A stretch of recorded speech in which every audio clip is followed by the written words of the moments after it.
Good afternoon. I'm David Summers. I'm the publisher of the Long Beach Post and Long Beach Business Journal.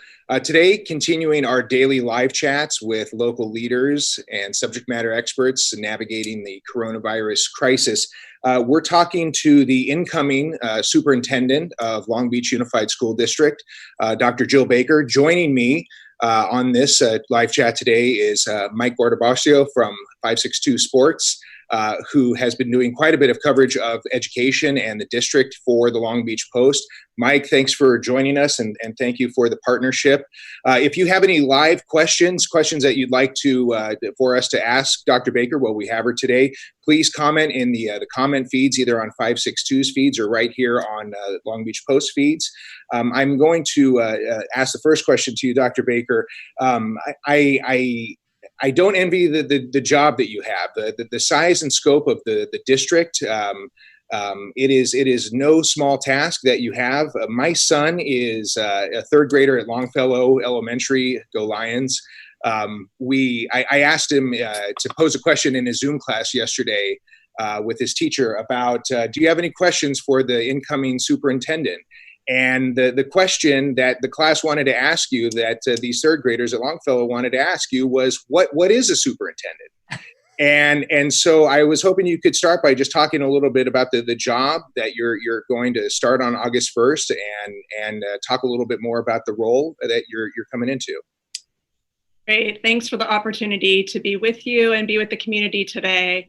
I will start by two terms that I used in my remarks on the day of my appointment. I plan to be the chief encourager of this district and the chief supporter of the staff who works so very hard each and every day. And that's from our teaching staff, who really makes the magic happen in every classroom, to our classified staff, those who work in central office. We have an incredible team. So my job, the big job, is to lead that team, to support that team, and to promote lots of good thinking and decision making, bringing diverse perspectives and diverse points of views to a point where we can lead together, both through this crisis and into the future of the school district. As I have done as deputy and in other roles that I've served in the district, I will spend a lot of time out in classrooms and out in the field to have that perspective of what it means to be in a classroom and be in a school building and be in offices all over the district that support students and learning. Okay, should we jump into the hard questions? So first, I see in your background, I don't see a crystal ball back there, but the number one question that I know the Post is getting, that we're getting at the 562 sort of constantly, is everyone wants like a minute by minute real-time assessment of, what do things look like right now? What's the sense you have of, what things will look like in a month, when kids are going back to school, what that would look like? What's the moment to moment, like right now, what are you guys sort of thinking and seeing? Yeah. So it's a great question. I sure wish I had a crystal ball. The good thing is that we operate with a lot of smart people around here. We are fortunate to have our own health department, as those of you who live in Long Beach know, a mayor who leads with data in mind. And so while I don't have a crystal ball, what I do know is that we have great resources that will help us to make the best decision for our students. It's an interesting time, and that there is a lot of work to do to manage the day-to-day of what's going on, even during a closure.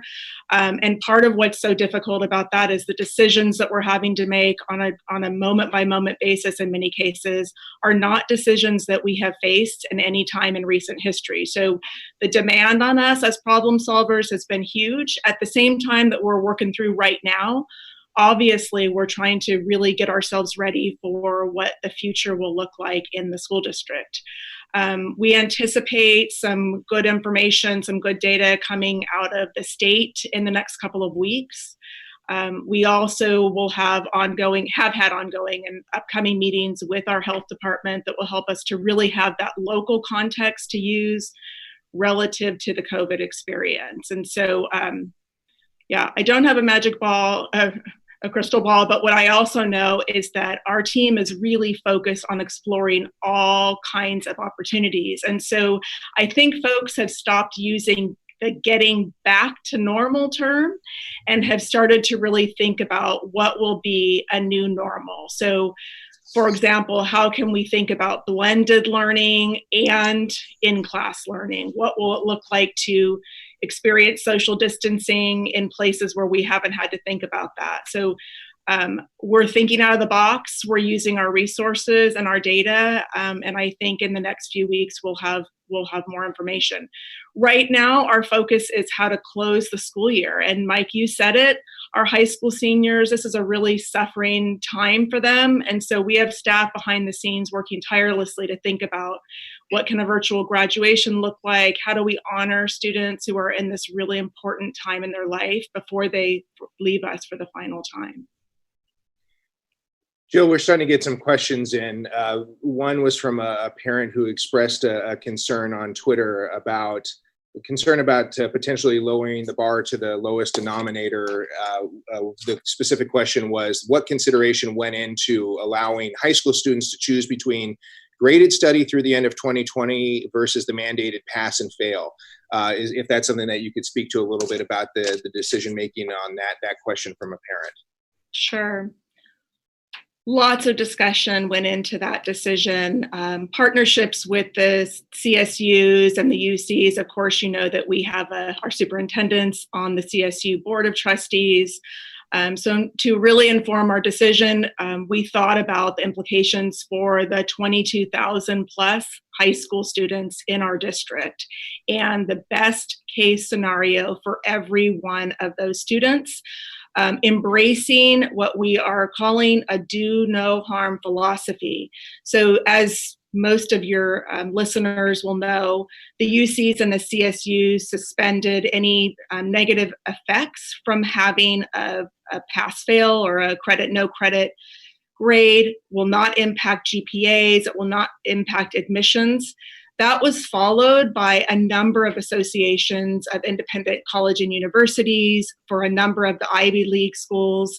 And so all of that was taken into consideration and really thinking about the 22,000 plus of our high school students and what would do no harm in this situation. I feel like the pandemic has sort of exposed some of the gaps in our society in a lot of different ways, but the LBUSD is really unique in its size, but also it's one of the few urban public school districts where, you've got the kids of millionaires and you've got kids that, the schools are feeding them 2 of their 3 meals a day, right? How do you, currently and moving into your role, how do you bridge those things? I've seen 2 things from parents. One, my 4.0 kid who's trying to get a 1600 on the SAT is losing his GPA, and that's been their guiding light for 10 years. And then on the other side, we have people asking us to help them get internet access because the way that they now go to school is something that they don't have.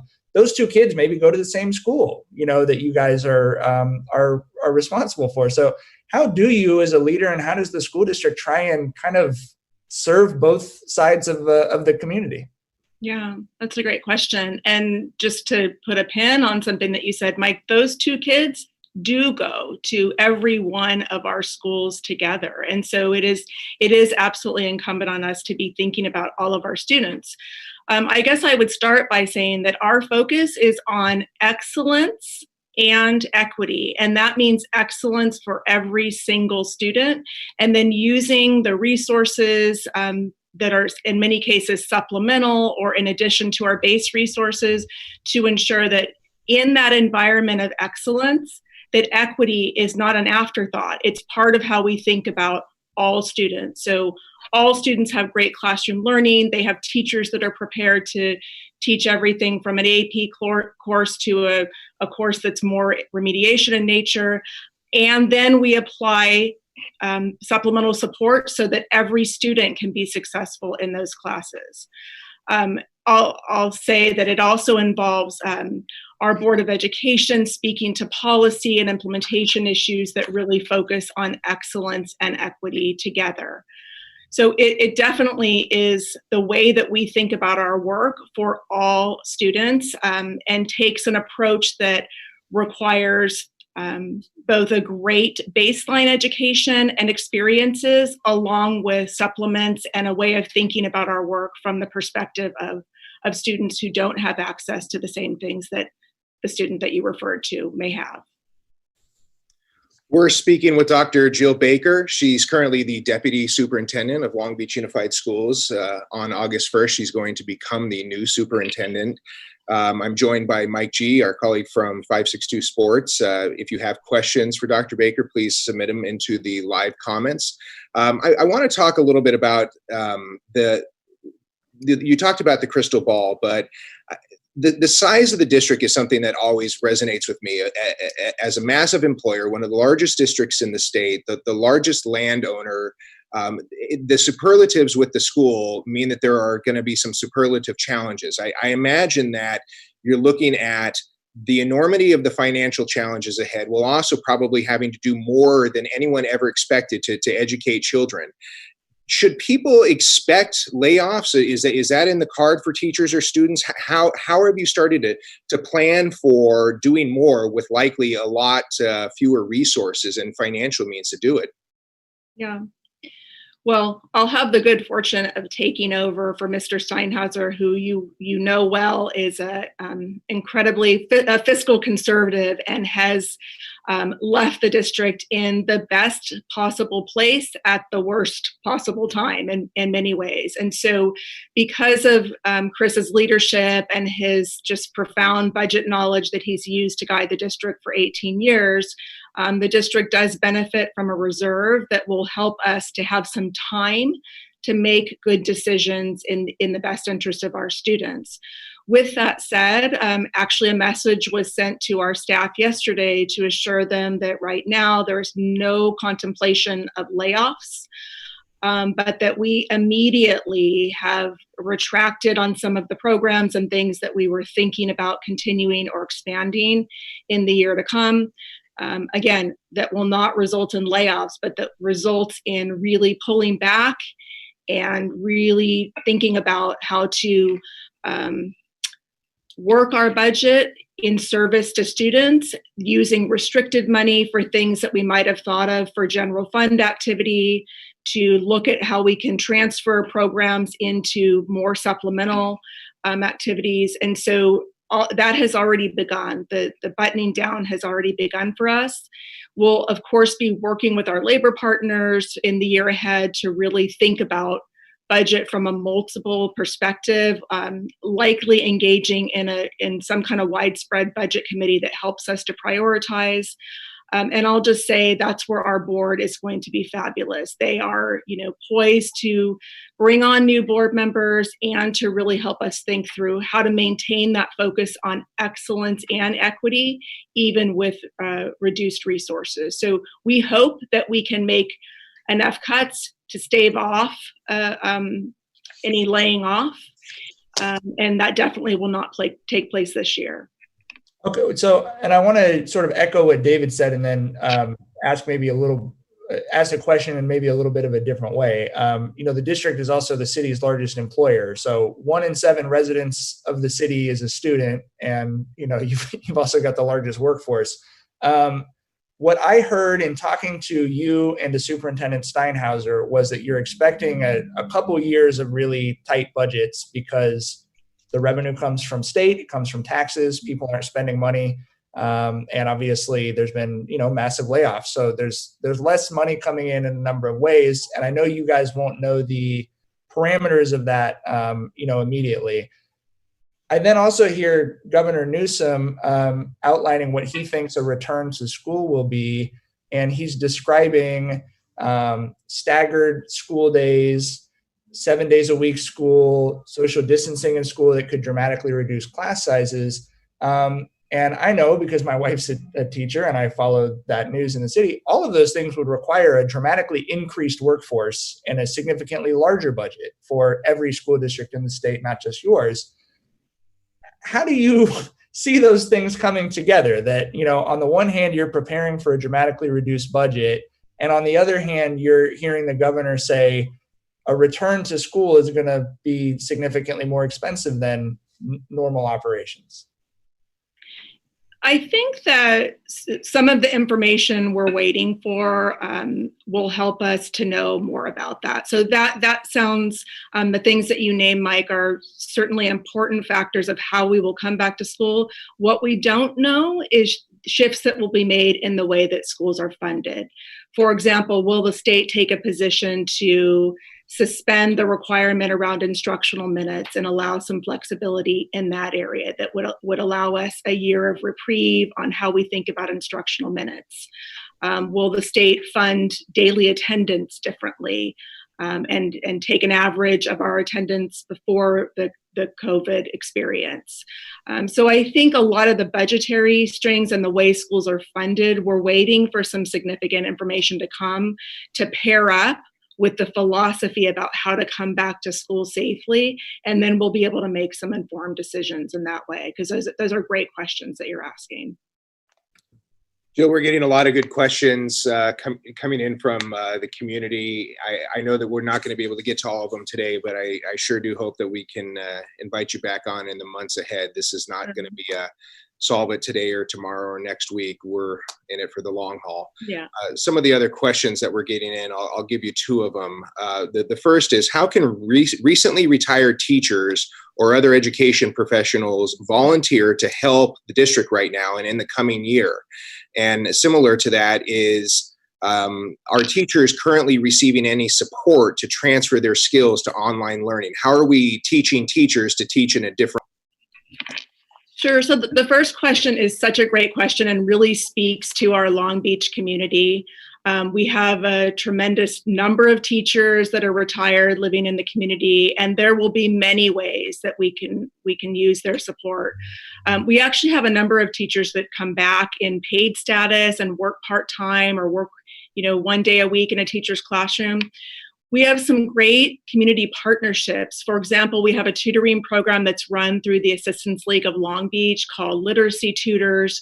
Right now, that has all members of the Assistance League, but I can see expanding some of these efforts with retired teachers.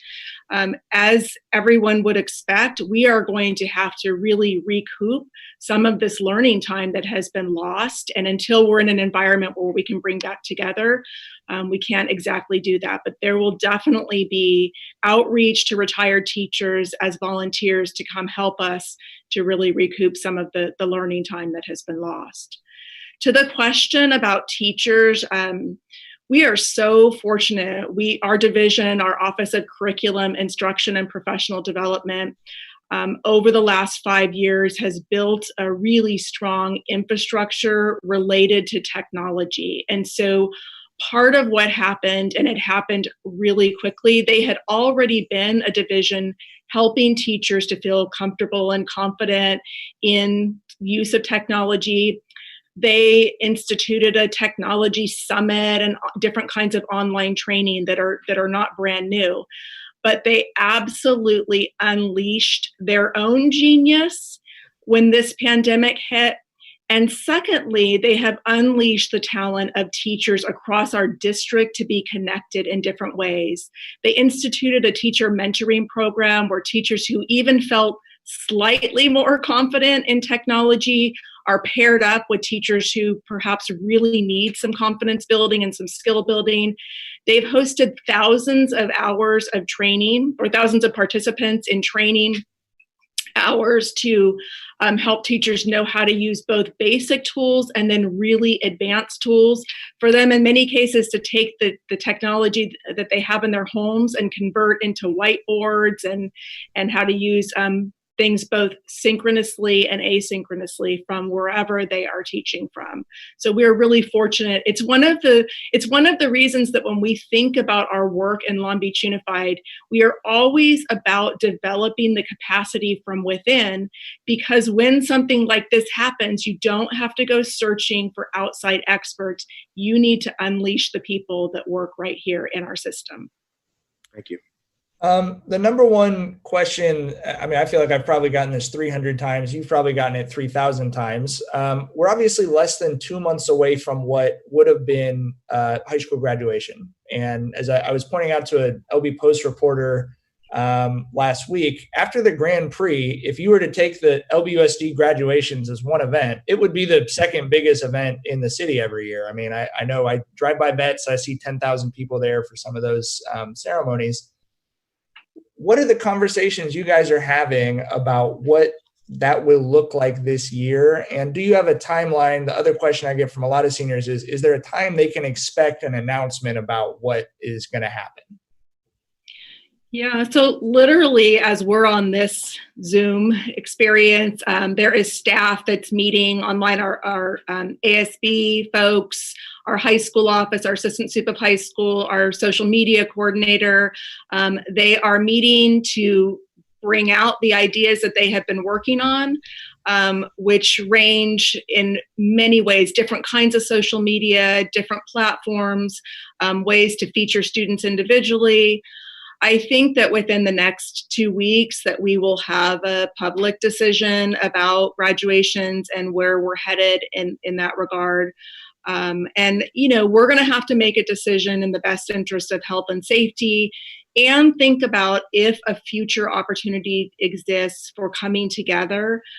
Perhaps that will be the plan B. But I will tell you, the minds that have been put together with students as the focus and creating an experience that is a best case scenario given what we're facing, there's brilliance just happening behind me, literally behind me in a meeting that's happening right now. Could you just turn the computer and listen in on that for a minute? And you could listen in, but it's great thinking and it's very student focused. If I can ask one more follow-up quick question on the graduation. I know that you guys have, as you mentioned, there was an intensive kind of gathering of information from student ideas and what students wanted to see. What was the result of that? Was it overwhelmingly that people wanted some sort of a physical, ceremony, even if it's delayed, or what came out of the information gathering part of that process? I think it's a both and, Mike. I mean, there are many students who understand that if they go off to college, they may not want to come back in September, October, November, December. And for many who leave the state or go across the country for college, that might not even be a possibility for them. So I think many students have expressed that they'd rather have something that really allows their family to celebrate in some way. Rather than thinking about an in-person experience. But certainly we know, I mean, there is a tradition of graduation that just, you can't get back if it's not held in person. So like I said, this team is trying to even think about how do you create something virtually that looks and feels like an in-person experience. And we're hoping that we create something that even enhances future graduation experiences from what we learned during this time. We're talking with Dr. Jill Baker, incoming superintendent for Long Beach Unified. We've got a few minutes left and many more questions than we'll have time to get to, but hopefully we can get to some of them in a future session. I want to pose a couple questions that were emailed into us in advance. We had more questions submitted in advance than I think any of these other live chats that we've had. It's a question about special education services. That this is from a parent curious about why the district is not allowing service providers, speech therapy, occupational therapy, to provide distance learning directly to special education students. It says they are only providing links to generic resources and availability for questions. So the parent is saying it's interesting that other school districts in the area are able to provide special education students direct Zoom or Google Classroom sessions, but the same is not being provided at Long Beach Unified. I'm wondering if you could speak to that. Sure. So I'm pleased to be able to say that in this last phase, or the till the end of the year phase of distance learning, will include many of the resources or many of the services that are written into students' IEPs. Our team has worked diligently to think about what those services can look like from a distance learning perspective. They've worked with both internal providers for related services, including speech and language and occupational therapy and adapted PE. So they've worked with our internal staff as well as contact with every provider that supports those efforts. And in the next few days, there will be additional services that will be coming to families through direct connection with school staff and those related service providers, both contract providers as well as our district providers. So there's change coming in that regard. We're mindful just to say that those services will not replace what it's like for our special education students to be literally in the company of a teacher or a service provider in a classroom or on a school campus. But our staff is going to do the best that they can to look at those services and provide whatever they can from a distance perspective between now and the end of the year. And I also just want to ask about school of choice. We had an incoming elementary school parent email us about school of choice notifications. Did those notifications go out this week anyway? Has that process changed in the notifications and decision makings with everything else going on?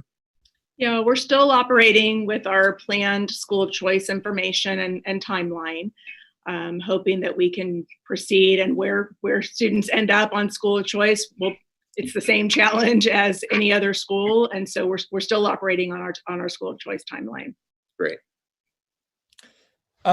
Jill, you guys, we've done a couple of stories at the Post about the meals that you guys have been providing to the community. I saw on the Nutrition Services Instagram post, they also mentioned that the LBUSD nutrition people have also been providing the meals at the homeless shelters for the city. How much are you guys, I know there's always been a tight relationship between the mayor and, the school district. How much are you guys kind of opening your resources up and saying, we've got to take care of our stuff, obviously, but, we're making this available to people that aren't necessarily students or, whatever. Obviously, feeding the homeless shelters is not normally part of sort of the mission of the LBUSD. So how much are you guys kind of opening up the doors for those kinds of requests?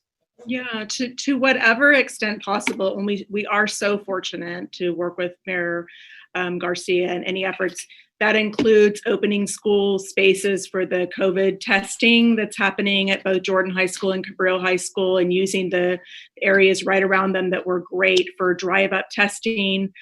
Partnering with the Mayor's Fund for Education, got a tremendous delivery of diapers that we soon will be putting out at our meal service locations for families to pick up. We know that's an expensive thing for families to purchase, and so that will be an addition. And we have a number of other partnerships, including like the book truck that is now going to deliver books to those meal service locations. So whatever we can do to bring in a partnership that goes directly to students, to partner with the city for the meal services for people experiencing homelessness, we are here to do that to whatever extent possible.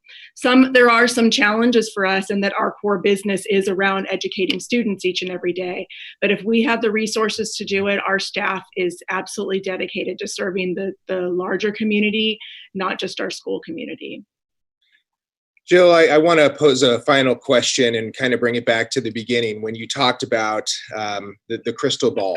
And I understand if this is too far out in the future to be able to really speak to, but I do want to ask some of the questions that we've gotten are around these same themes of when can you expect a decision about the fall semester, whether it's going to be online or not? We're already seeing some universities announce that they'll be fall online. And similarly, what is a plan to transition students back into the classroom setting once this pandemic is over? What does that look like? And how do you plan for the second wave? I understand that there's no one answer to that, but I'm wondering if you can weigh in on kind of what those future things will look like as we wrap up. Yeah. I mean, I guess I'll just reiterate the use of data. Next week, we'll be meeting virtually with the health department officials, with Dr. Davis and her team. We'll be using what comes from the state. We're expecting an advisement from the state. In fact, Mr. Steinhauser is participating on a statewide committee around school, the restarting of school. They expect to have an advisement out in the next couple of weeks. So we're going to combine that local information with state information. I think I'll return to what I said about not going back to what we know, but going forward in a new normal that we absolutely expect will involve some of what we know education to be, and some new things, whether it's having different kinds of collaboration with our universities for dual enrollment for high school seniors as a way to spread out how our students experiencing education. We have students that will likely want to continue from home for a variety of reasons. We have a robust independent study program in mind. So it is the combining of research-based practices that have worked in different environments already, but looking for a longer-term solution that would be at our system level. While it doesn't feel like we have a lot of time, we are making the best use of this time to employ research-based practices and to really think about the long-term version of this. And frankly, this amount of time feels like a lot of time compared to when we left on March 13th and had to close schools and pivot incredibly quickly to meet the needs of our students. Jill Baker, Deputy Superintendent of Long Beach Unified, effective August 1st, and the next year will be the new superintendent. Thank you very much for your time today, and we look forward to talking to you again soon. Mike from 562, thank you for joining us. If you support the work, please, if you enjoy the work of 562 Sports, please support them financially. They're one of the great nonprofit newsrooms in the city, and thank you for supporting them. Mike, thanks for all you're doing for us. Jill, thank you for making the time today. For anyone around tomorrow at 1 p.m., we're continuing our daily live chats here at the Long Beach Post. We have a sleep specialist who's joining us tomorrow. Sleep has been a topic of a lot of our coverage and a lot of the questions that we've got coming in through this, so please join us tomorrow. Jill Baker, thank you very much for your time. Have a good day, everyone. Thank you all. Have a good day. Stay safe.